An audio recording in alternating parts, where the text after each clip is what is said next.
Oi, Vini. Tem alguma coisa pra gente comer? Tô Oi. morrendo de fome. Então, eu tô fazendo umas salsichas, vocês querem?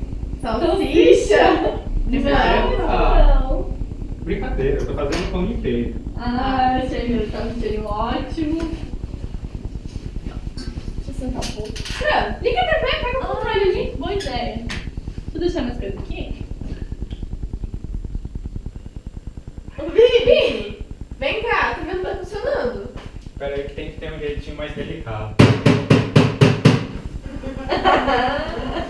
Nossa, mas tá ruim. Tenta de novo. Ah tá, esse canal tá melhor.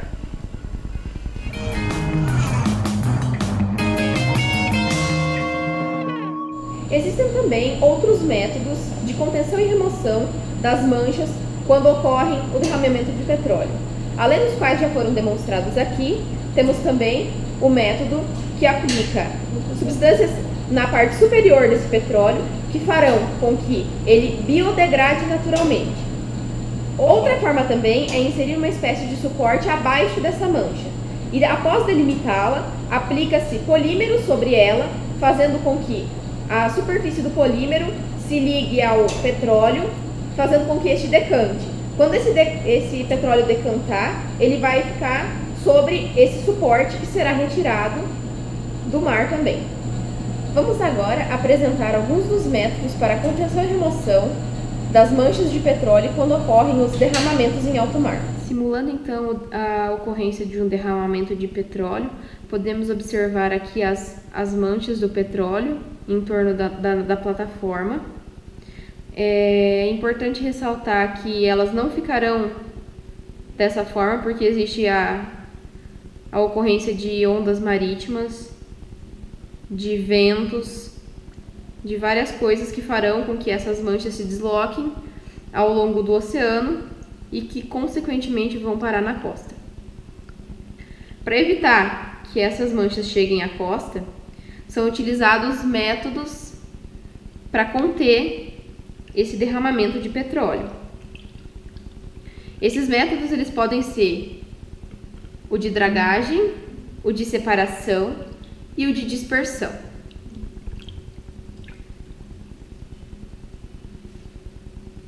O método de dragagem consiste basicamente em sugar o óleo da superfície do oceano, diminuindo então e contendo essa mancha. Esse método nem sempre é eficaz, visto que não existe apenas o óleo aqui na superfície. Parte do petróleo que foi derramado, ele vai decantar indo para o fundo do oceano, parte do petróleo vai evaporar, outra parte vai se solubilizar em água, olha só como vocês podem perceber aqui, e a outra parte vai se deslocar ao longo da costa. O outro método é o método de separação, que consiste em utilizar um meio para separar ou sugar esse óleo.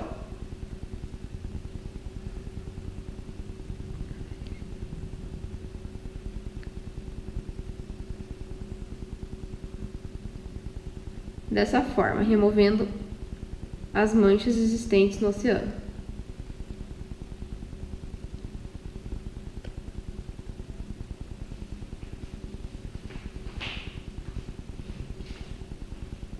Um dos outros métodos utilizados também é o de dispersão, que ele consiste em cercar essa mancha no oceano e utilizar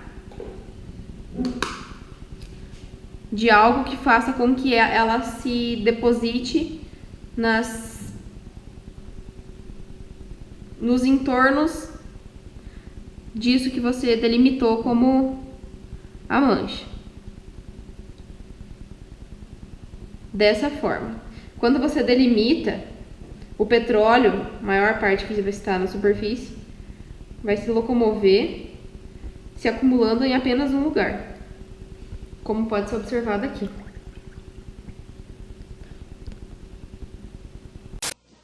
E já está tudo pronto? Claro que não estamos. Mãe, O tio Frank não quer deixar eu ver o filme. Se os grandes podem, por que eu não posso? Kevin, eu estou no telefone.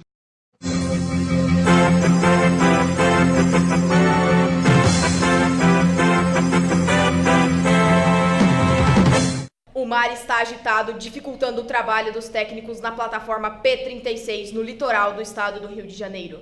A operação para evitar que a plataforma afunde na bacia de Campos é arriscada e ficou ainda mais difícil por conta das ondas fortes. Operários combatem o fogo na coluna em que ocorreram as explosões. Agora vamos com imagens exclusivas com o nosso repórter Roberto do Globocop. Fala, Roberto! Técnicos tentam expulsar a água dos compartimentos. A plataforma foi inundada com 7.000 toneladas de água, cerca de 20% de todo o peso da estrutura metálica. A Petrobras diz que o grau de inclinação reduziu de ontem para hoje, passou de 24 graus para 22. Mas, visualmente, é muito difícil notar essa diferença. Técnicos holandeses foram contratados para fazer a injeção de ar comprimido nos compartimentos alagados. Os equipamentos foram importados da Alemanha e estão chegando no local onde está a P-36.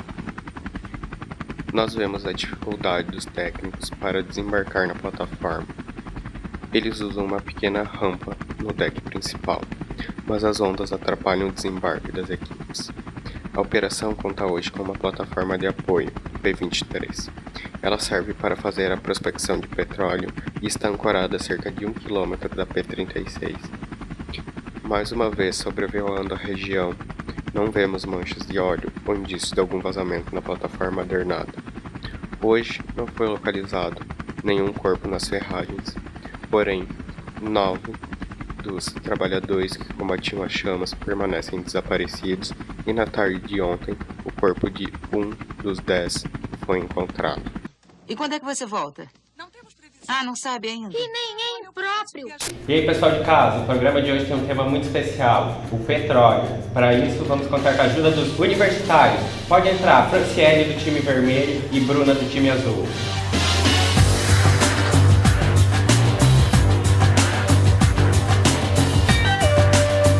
O jogo vai funcionar da seguinte forma, serão feitas perguntas. Quem responder certo ganha, quem responder errado não ganha nada. Então o especialista vai vir comentar sobre esse assunto para esclarecer um pouco. Vamos lá, a pergunta número 1 é quanto à formação do petróleo. A formação do petróleo se deu pela decomposição de alternativa A, lava vulcânica, alternativa B, rochas profundas, alternativa C, animais e plantas. Vai lá, time vermelho, essa é para você, Franciele. Decomposição. Eu acho que é a alternativa C, animais e plantas. Para o sistema petrolífero se constituir, milhões de anos foram necessários. Primeiro, o material orgânico foi depositado em um ambiente aquático pobre em oxigênio, o que impediu a ação biodegradante das bactérias. As camadas mais antigas foram gradativamente soterradas pelas mais recentes e compactadas pelo peso das camadas superiores. Reações químicas no interior da rocha eliminaram os átomos de nitrogênio e o excesso de oxigênio, deixando somente as moléculas formadas a partir do carbono e do hidrogênio, compondo o querogênio. Ele irá gerar os hidrocarbonetos líquidos e gasosos que compõem a rocha geradora. O hidrocarboneto migra através de falhas ou camadas carreadoras que atravessam as rochas e que funcionam como um caminho em direção à superfície da Terra. Durante o trajeto de sua migração, os hidrocarbonetos encontram uma camada denominada rocha capeadora, ou selo, que é impermeável e que impede que o fluido continue migrando para a superfície, sendo drapeado no espaço denominado rocha reservatório. A rocha reservatório é uma rocha porosa e permeável, com grande capacidade de armazenamento, e é ali que o petróleo fica depositado.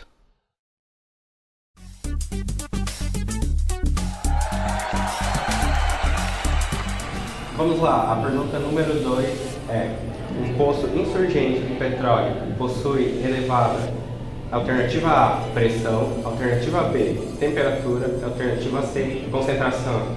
Vamos lá, Bruna, essa é para você. Bom, essa tá bem difícil. Eu acho que são elevadas pressões.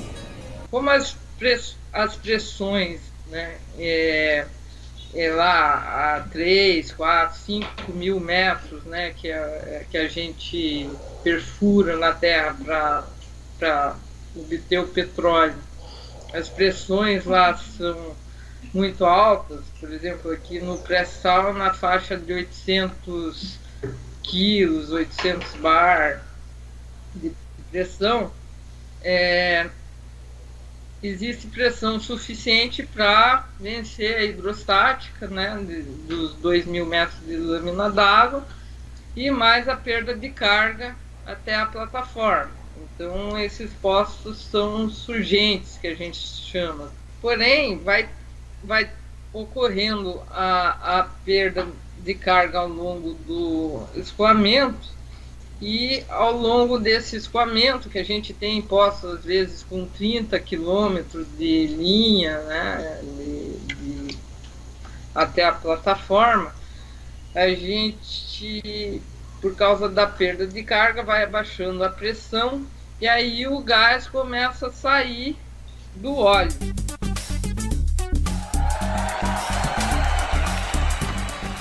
Questão 3. Em caso de um acidente, como um funcionário deve agir em alto mar?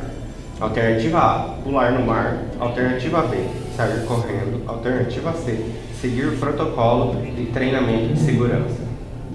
Mas essa é muito fácil! Alternativa C, seguir o protocolo de treinamento. A gente tem várias hipóteses acidentais, né, várias hipóteses de emergência, né, na plataforma. E baseado nesses cenários acidentais são feitos os planos de emergência, que incluem inclusive simulados e a previsão dos equipamentos lá para combate a essa emergência. No caso dos vazamentos de petróleo, né, não só dos vazamentos, mas qualquer emergência nossa, a gente tem, né, uma sala de emergência em terra para dar o apoio aí para todas as operações durante uma emergência. Mas no caso do vazamento de petróleo em especial, tem uma equipe especializada, né, que dispõe de simuladores para, com os dados online que a gente tem da estação meteorológica, né, fazer a simulação e a previsão do comportamento do vazamento para poder verificar aí qual a melhor forma de combate, né, e de recolhimento desse óleo.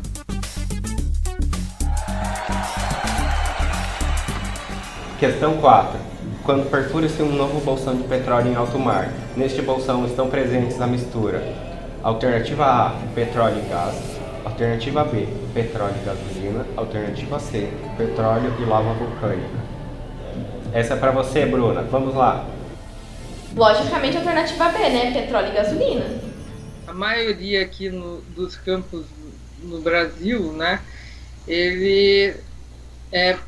os campos são de petróleo com gás associado, né? Ou seja, tem gás também sendo produzido junto com o óleo. Errou! Agora vamos para o intervalo e voltamos já. Por que um atendimento tão bom?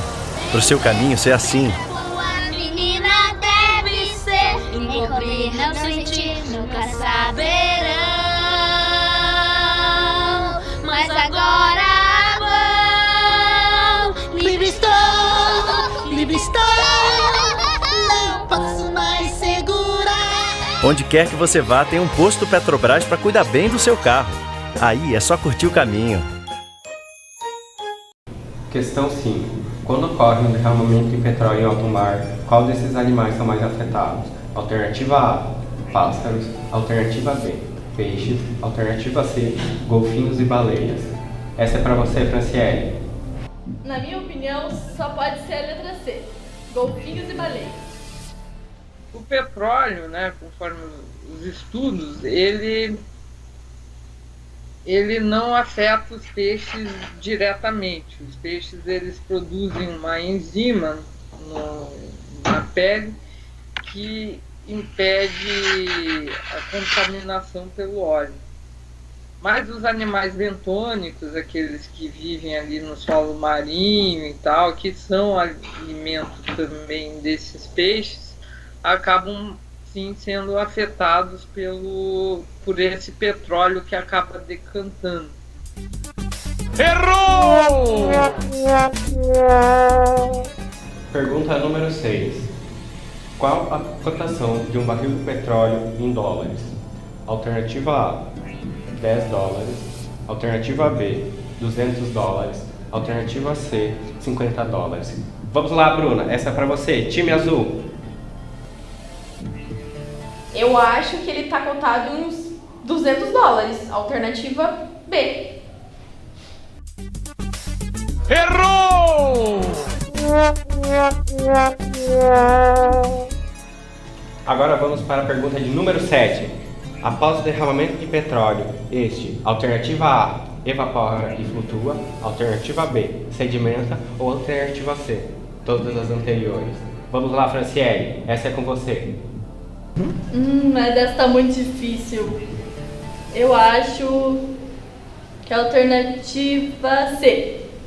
O petróleo, como ele é uma emulsão, né, ele de vários componentes, ele tem algumas fases que podem separar, né, no caso de um derramamento.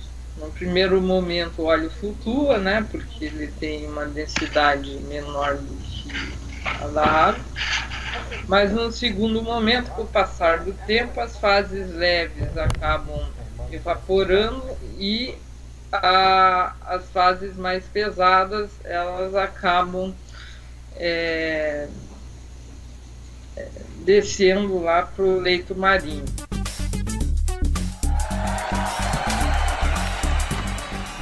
Questão número 8.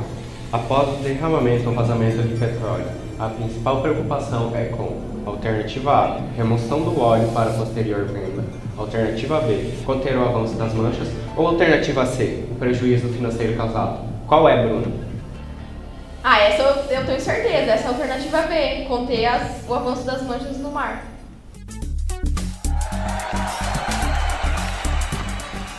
E agora, a penúltima pergunta, de número 9. Que fatores devem ser analisados para monitorar o deslocamento de manchas de petróleo em alto mar? Alternativa A, incidência de raios solares. Alternativa B, condições meta-oceanográficas. Ou alternativa C, temperatura da água. Vai lá, Franciele, essa é a sua última chance. Essa eu vou ter que chutar. Alternativa B. A forma de tratamento aí de um vazamento de óleo, né, ela tem que ser avaliada conforme as condições meta-oceanográficas do momento, né, e a seguir as plataformas da Petrobras todas têm uma mini estação meta-oceanográfica para fazer as medições de vento, de onda, de correntes marítimas, não só na superfície, mas metros abaixo também, porque muitas vezes, né, a corrente de superfície está numa direção diferente da corrente abaixo da superfície e caso o petróleo já tenha começado a decantar, né, aí para o solo marítimo, se você olhar somente a corrente de superfície, você pode estar colocando os recursos, né, para recolhimento daquele óleo no local errado.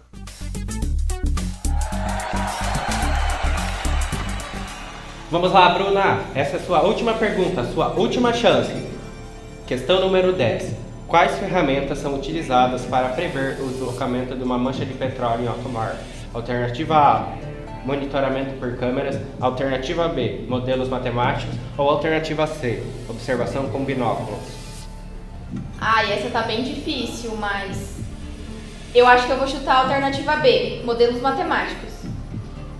O monitoramento do deslocamento das manchas de petróleo, bem como a sua velocidade, pode ser obtido resolvendo numericamente equações da continuidade de Navier-Stokes. Obtendo esses resultados numéricos, eu consigo propor relações de escala envolvendo parâmetros relevantes do fenômeno.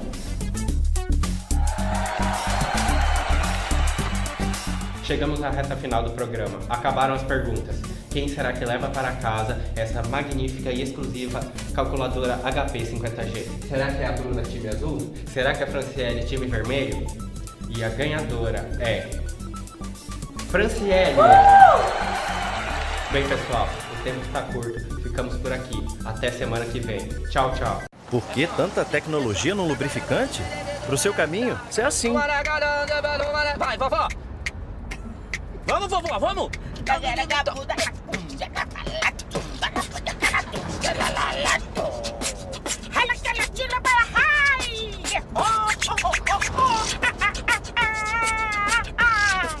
Seja qual for o motor do seu carro, com o Lubrax você fica mais tranquilo. Aí é só curtir o carro. 34 toneladas de aço cercada de mar e isolamento. Estrutura imponente e carregada. 1,5 milhão de litros de diesel e petróleo. Na madrugada, a explosão.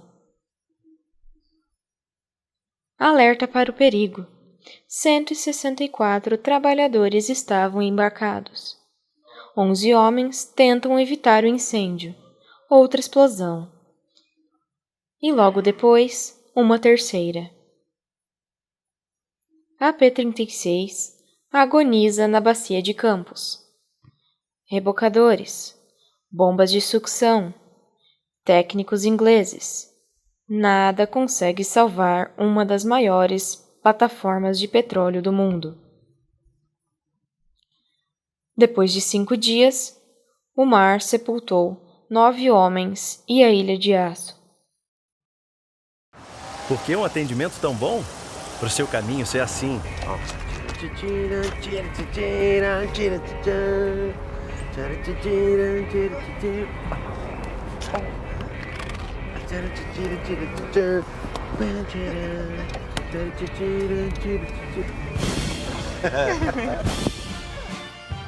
Onde quer que você vá, tem um posto Petrobras para cuidar bem do seu carro. Aí é só curtir o caminho.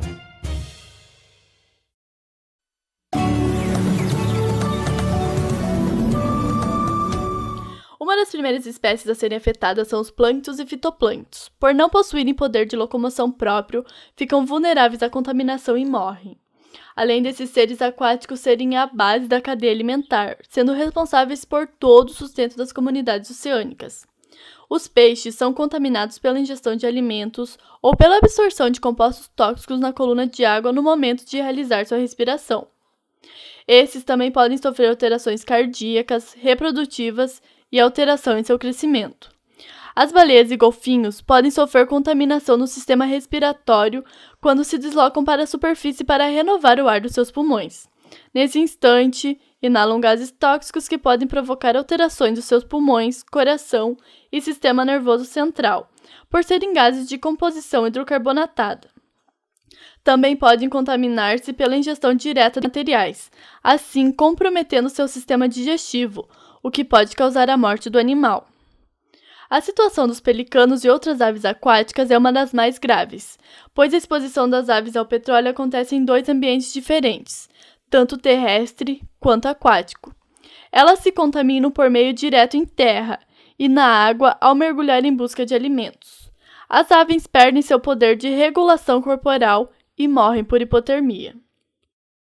Meninas, liguem a TV que o pão de queijo está pronto. Calma aí.